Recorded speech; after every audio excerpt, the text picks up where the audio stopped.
I love a good kitchen hack. Anything to make my life easier is much appreciated. Hey everyone, welcome to Under One Roof with me, Denise. How are you all doing? Hope you're doing just great.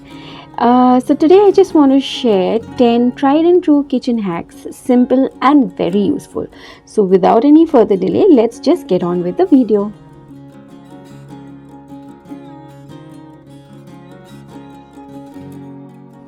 Sometimes we do not have a container for every single grocery item we buy, and after using a small amount, we sometimes tie a rubber band around the packets or use these kind of clips. Well, to seal the bags completely and make them airtight, I found this really cool hack online and I thought I'd share it with you all, and I'm completely obsessed with it nowadays. So all you need is a piece of aluminium foil and an iron. So just fold a piece of aluminium foil over the opening of the bag, then run a hot iron over the foil. There you go, an airtight bag to keep your food from spoiling too quickly.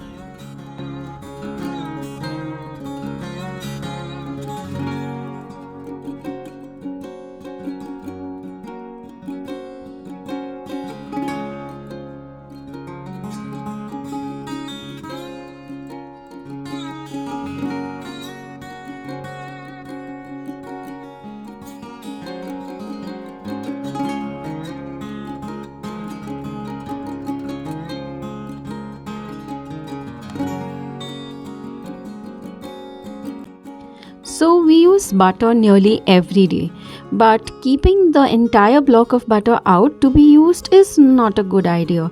I have recently started cutting the butter in these small little blocks and covering them with parchment paper or butter paper. Whenever I need to use, I just pick up one slice and then use it. I then place them in an airtight glass container. Now another option is you can always cut the butter in cubes. That also helps, but I prefer packing it this way. An easier option is just buying the 100-gram packets and store them in the original packaging.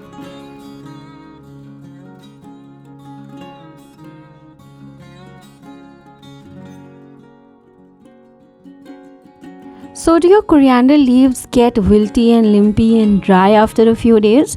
Well, try this super easy trick to keep the herb fresh for weeks. So all you need to do is cut the bottom of the stems and make sure that the leaves are completely dry. Then fill a jar or a glass partially with water and place the stem ends in the jar with water. Then cover it loosely with a plastic bag and store it in the refrigerator. Change the water every 2 to 3 days. Here, this coriander can last for at least 2 weeks fresh and without drying up.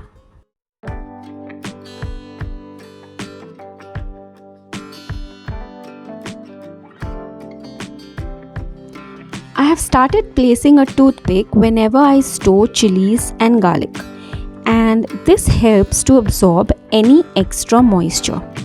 If the toothpick gets damp, just replace it. You can always reuse these toothpicks for something else. Do not dispose it.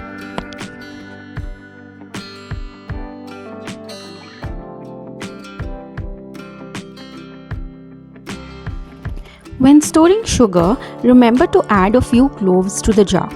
This will ensure that ants will avoid that jar completely.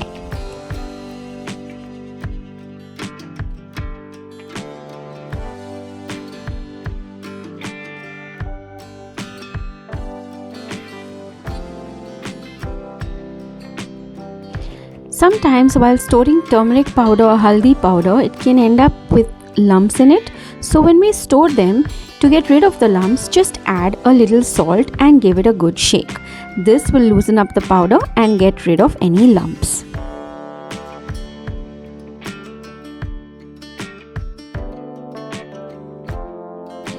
So a dull blade of a knife is more dangerous as compared to a sharp one.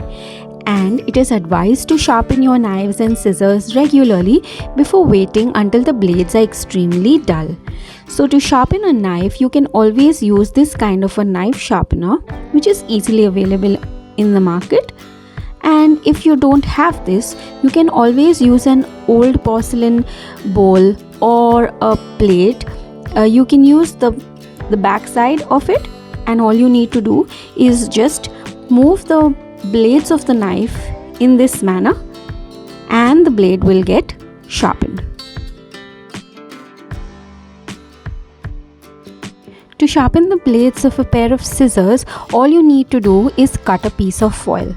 This will ensure that the blades of a scissor retain its sharpness.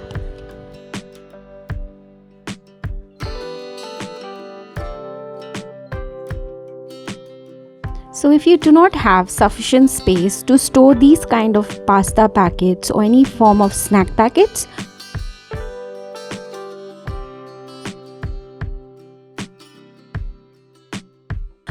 all you need to do is place one packet in an upright manner and the other upside down and follow it in this sequence. There you will have some extra space for some extra storage.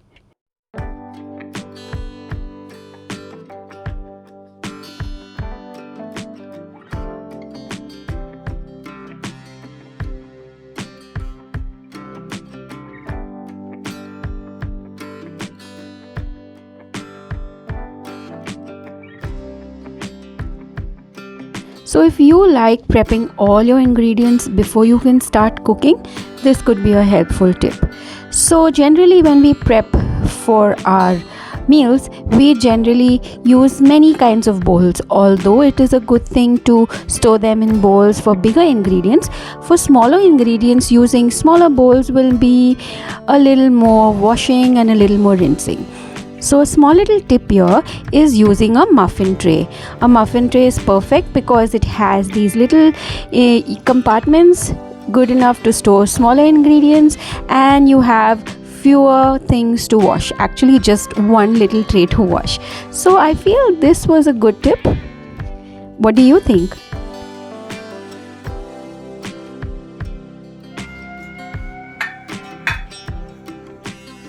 To get extra juice from lemons, all you need to do is microwave them for 10 to 20 seconds and then after that squeeze it or use a lemon extractor. You'll definitely get some extra juice to enjoy. So that was the last tip. I really hope you found all these tips useful and helpful.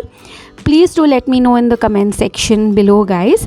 So I'll bid you farewell now. I'll see you next week with another video. Bye. Have a lovely weekend.